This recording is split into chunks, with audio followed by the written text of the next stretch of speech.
અને જે માતા 50 વર્ષે કડાના મુખીને દીકરા આપતી હોય, સૂકી રાયણને લીલી કરતી હોય અને પાટણના સિદ્ધરાજના અમર નામા રાખતી હોય, આજે એની વાત કરવી છે બાપ, એની વાત કરવી છે કે મેણાનો મારેલો સિદ્ધરાજ જ્યારે સિંધમાંથી કકુ અને હમીરની ભેંસો ચોરી લાવે ત્યારે કકુ અને હમીર પણ માં સધીને ના કહેવાના વેણ કહે છે.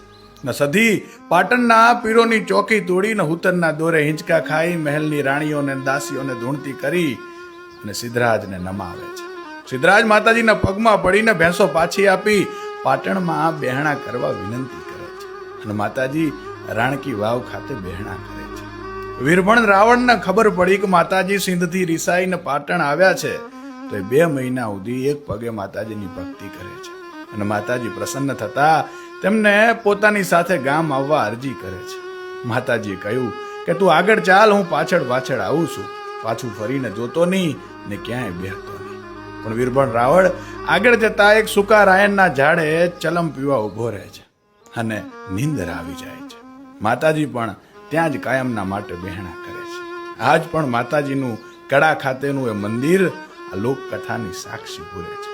જય મા સધી.